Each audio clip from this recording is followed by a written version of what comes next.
اے بندے تیری وجہ سے مصیبتیں ٹال دی جائیں گی، منکشف ہو جائیں گی. وَبِكَ تُسْقَى الْغُيُوثُ، اور تیری وجہ سے بارش برسائی جائے گی.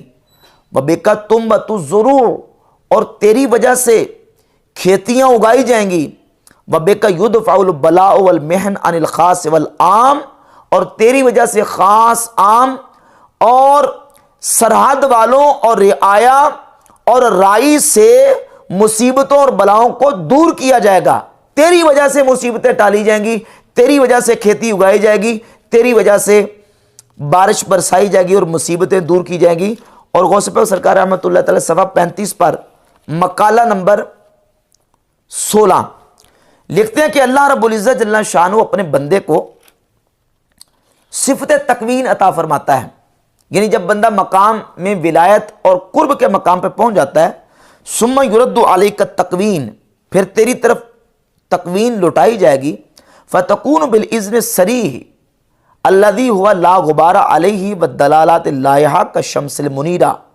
فرمایا کہ پھر تو صریح اذن کے ساتھ ہو جائے گا، اور ایسا صریح اذن کہ جس میں کوئی غبار نہیں ہوگی، اور تجھے ایسی روشن تیرے لیے رہنمائی ہوگی کالشمس المنیرہ، جس طرح کہ چمکنے والا سورج. وبکلامہ اللذیذ الذی ہوا الذ من کل لذیذ، اور تجھے اللہ تعالیٰ ایسا لذیذ کلام تیرے ساتھ کرے گا کہ جو ہر لذیذ سے لذیذ تر ہوگا. وَإِلْهَامِ صِدْقٍ مِّن غیر تلبس، بغیر کسی چیز کے اس میں شامل ہوئے صاف ستھرا تجھے الہام سچا اللہ عطا فرمائے گا. مصفى من حواجز نفس، جو کہ نفسانی خواہشات سے پاک ہوگا. ووساوس شیطان اللعین، اور شیطان لعین کے وسوسوں سے بھی صاف اور پاک ہوگا. قال اللہ تعالیٰ فی بعض کتبہ، اللہ تعالیٰ اپنی بعض کتابوں میں فرماتا ہے، یا ابن آدم انا اللہ الذی لا الہ الا انا اقول للشیء کن فیکون. اے ابن آدم، میں الہ ہوں، میرے علاوہ کوئی عبادت کے لائق نہیں. جب میں کسی شے کو کہتا ہوں ہو جا تو وہ ہو جاتی ہے. اطعنی اجعلک تقول للشیء کن فیکون، میری اطاعت کر، میں تجھے بھی بنا دوں گا کہ تو کہے گا ہو جا تو وہ تیرے کہنے سے چیز ہو جائے گی. یہ ولی کا مقام غوث پاک رحمۃ اللہ اپنی اس کتاب میں بیان کر رہے ہیں جس کے بارے میں مرزا کہتا ہے یہ توحید کے خطبات ہیں. ان توحید کے خطبات میں غوث پاک سرکار رحمۃ اللہ تعالی ولی کا مقام بیان کر رہے ہیں کہ ولی کا مقام و مرتبہ یہ ہے کہ جب اللہ رب العزت کا اطاعت گزار بندہ بن کے رب کا مقرب بن جاتا ہے تو پھر اللہ تبارک و تعالیٰ فرماتا ہے کہ بندے میری اطاعت کر، میں تجھے بنا دوں گا. تقول للشیء کن فیکون، تو کہے گا ہو جا تو تیرے کہنے سے شے ہو جائے گی. اور پھر صفحہ نمبر 65 مقالہ نمبر 40 میں لکھتے ہیں، وَيُرَدُّ إِلَيْكَ التَّكْوِينُ وَخَرْقُ الْعَادَاتِ، اے بندے تیری طرف تکوین لٹائی جائے گی، صفت تکوین، کن کہہ دے ہو جا تو تیرے کہنے سے چیزیں ہو جائیں گی. وَخَرْقُ الْعَادَاتِ، اور خارق عادات چیزیں لٹائی جائیں گی. الَّتِي هِيَ مِن قَبِيلِ الْقُدْرَةِ، وہ خارق عادات جو قدرت کے قبیل سے ہیں. یعنی اللہ تجھے ایسی قدرت دے گا، ایسی طاقت دے گا، ایسے قادر بنا دے گا تجھے. الَّتِي تَكُونُ لِلْمُؤْمِنِينَ فِي الْجَنَّةِ، وہ قدرت جو اللہ نے مومن کو جنت میں عطا کرنی ہے وہ تجھے اللہ تبارک و تعالی جل شانہ عطا کرے گا. فَتَكُونُ فِي هَذِهِ الْحَالَةِ كَأَنَّكَ أُحْيِيتَ بَعْدَ الْمَوْتِ فِي الْآخِرَةِ، تو ایسے ہو جائے گا جیسے کہ تو گویا کہ مرنے کے بعد دوبارہ زندہ کیا گیا. تو جب تو ایسی حالت میں ہو جائے گا اللہ تبارک و تعالیٰ تجھے قدرت عطا کرے گا، تجھے تکوین عطا کرے گا، اور تو چیزوں کو کہے گا ہو جا تو تیرے کہنے سے چیزیں ہو جائیں گی.